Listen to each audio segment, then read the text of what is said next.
Hey up guys, welcome back to the channel. If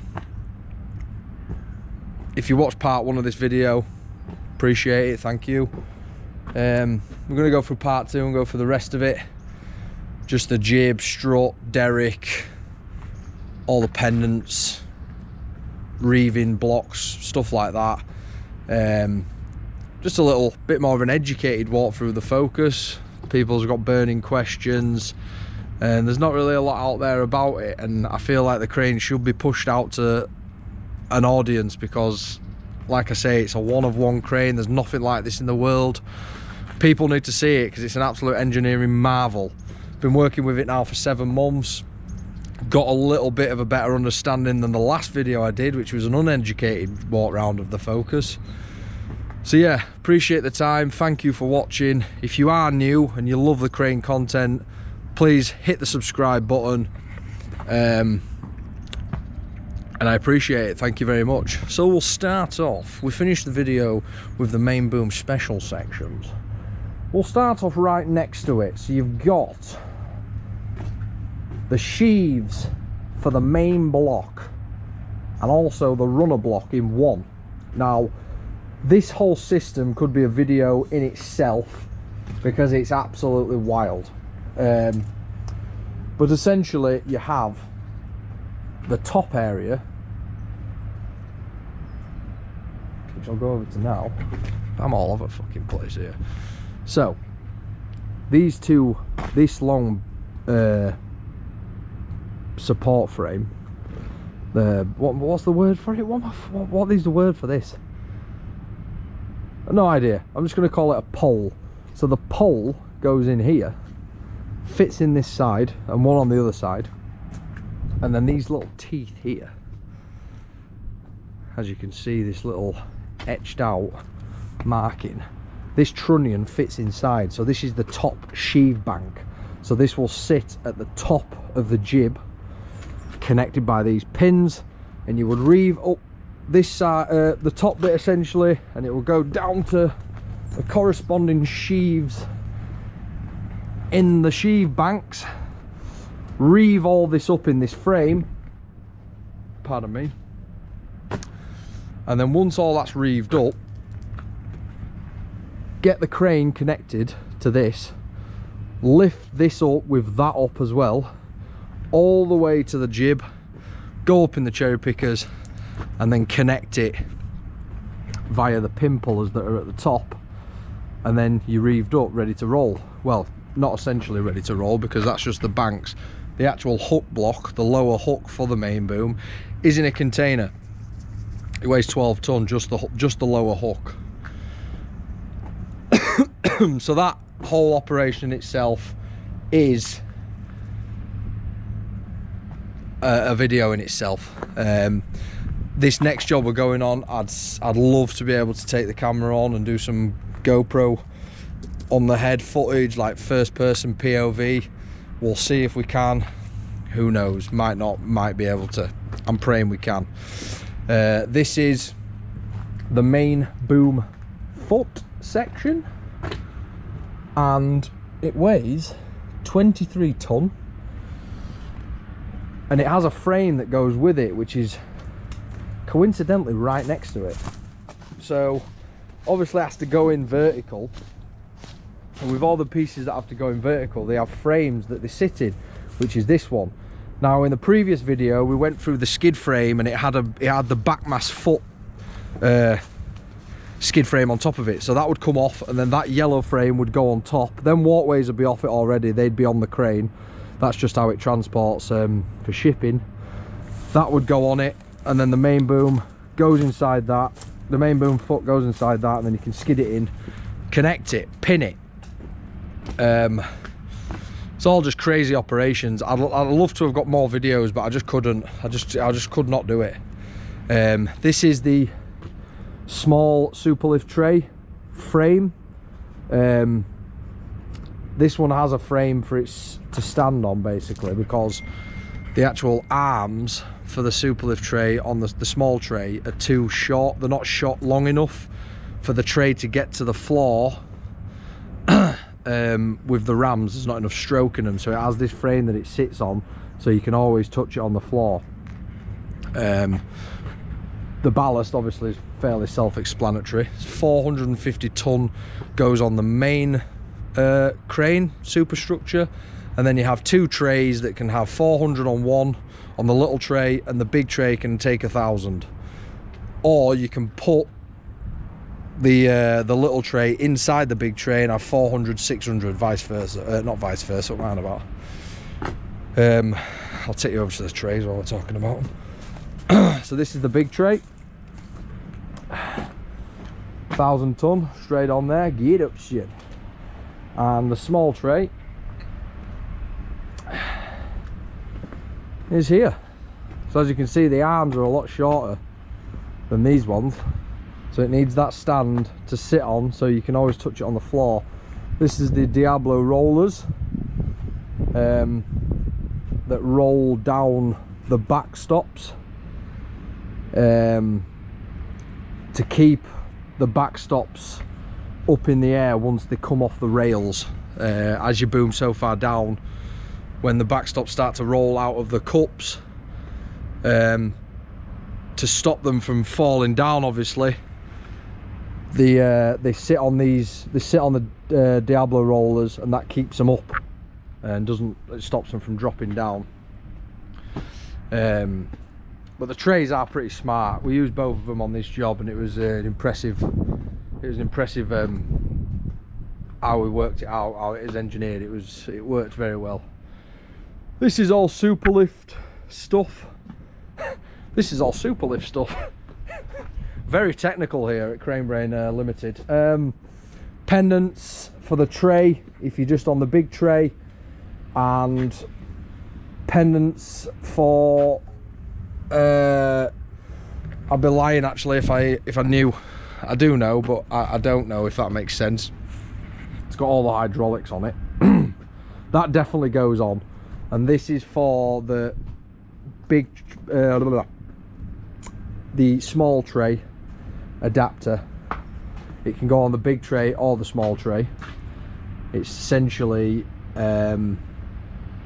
it's a spreader bar basically, and you can use it to pick up the tray with as a lift rather than actually on the back of the crane. So you use these trunnions, it'll be connected to the tray, and there your lift points, and then you can move the tray with the actual crane. Lovely bit of kit.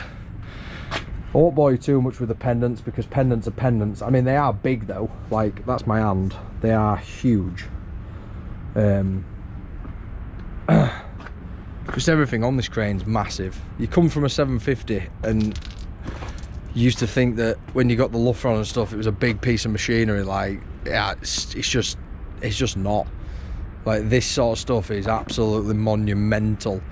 These are the Superlift cylinders, one for each side, and can be just a giant cylinder inside that you can change the inclination of your tray if you want to go up or down. Pretty self-explanatory. Most modern crawlers have similar, they're just not as big. I don't know, actually the 13,000 might have cylinders this big, possibly. And this is the Erection gear. So like I said in the previous video, your conventional crawlers, normally the backmast is controlled by an A-frame which is on winches, but it's certainly not cylinders, which is what this is. Makes for a different sort of feel when you're operating, when you're masting back or forward. It just feels weird, but you get used to it. Not that I've got much seat time, and I'm happy with that anyway. Love to get more seat time, but I really wanted to hone the outside of the machine, make sure I understand everything about the machine outside, which will help me and benefit me a lot more when I actually do jump in the seat and do operate it for like properly. I've done a bit of operating when we de-rigged, because the whole de-rig process is there's a person in the cab full-time as well, because there's a lot of cab work, because you control all the erection frame and the skid frame and everything from the cab. But I did a test lift on 160 ton. And yeah, the crane feels great. It operates well. I loved it, man. It was ace. But like I say, I'd like to hone my skills on the outside before I'm really asked about jumping in the seat, which I think is good. I think that's a good way to do it. I think Nick would agree. Nick's on the similar sort of page, which is good. So yeah, moving on, we have the backmast foot section.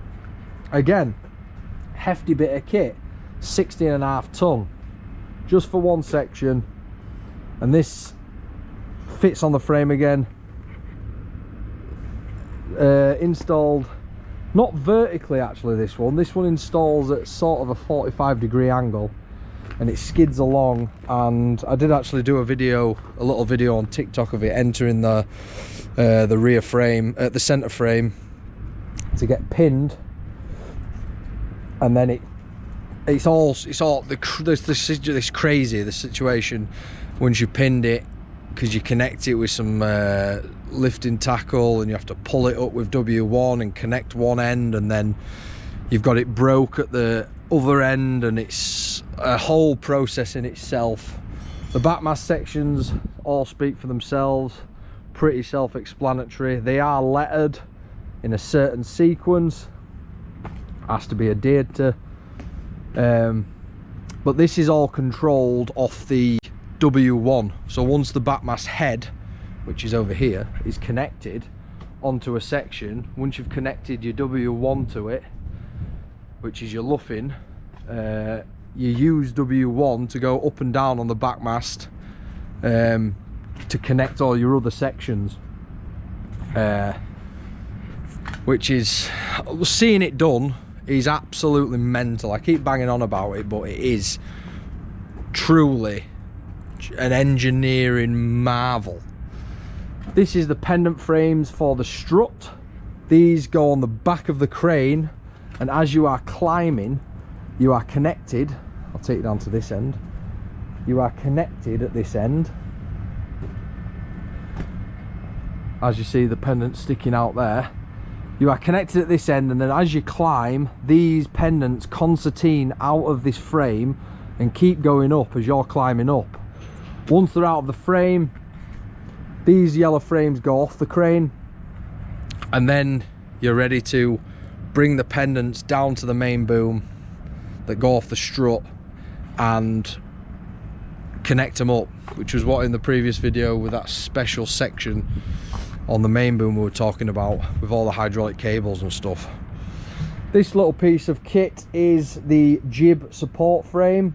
Now these black pads is what, once you install the jib at a horizontal angle, you then lower it down and it sits like that, and that's where the jib sits, and this will be housed on the front of the crane on the main boom. It's literally just to sit the jib so you can take the rigging off, and then you're ready to stand the jib up. Speaking of the jib,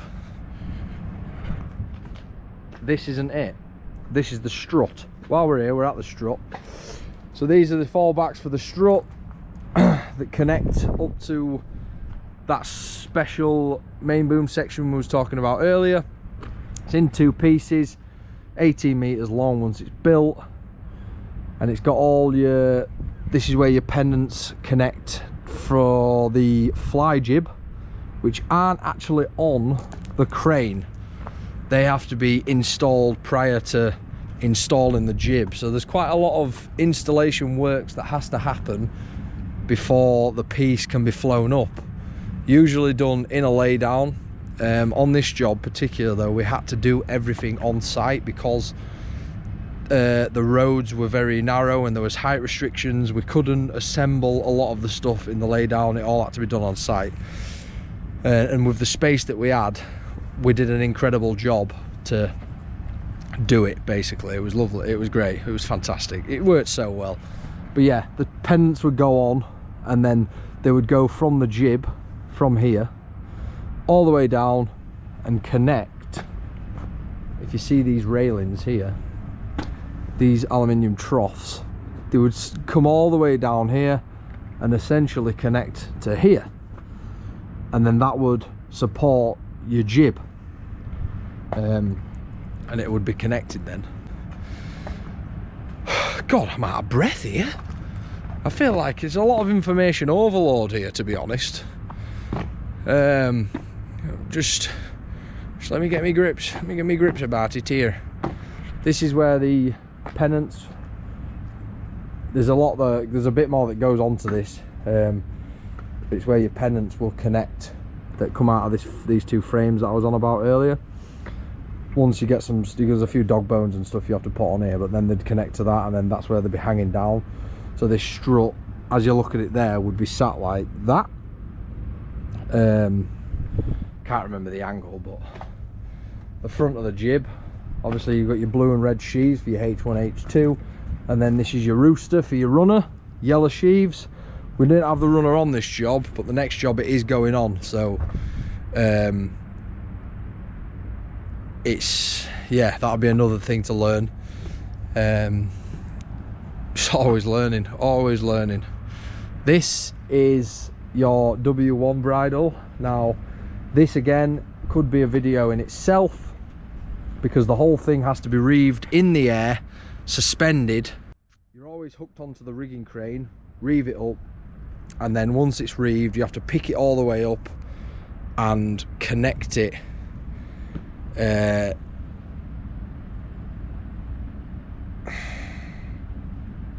where does this connect to?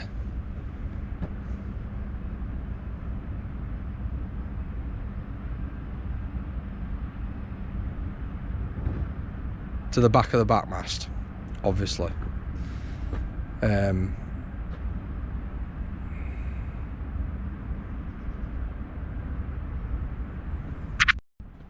This connects to the W1 support frame. I had a bit of a brain fart moment there. I've just been fucking racking my head. But yeah, it's all built in the air and reeved in the air and then connected to this little baby here.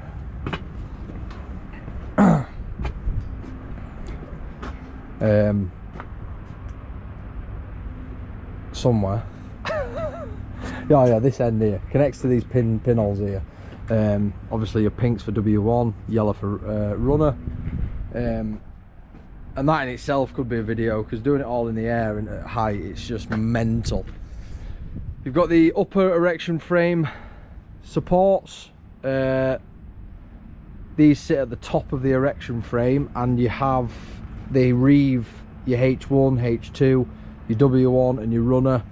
As I said, it goes from the front of the crane winches up to the top,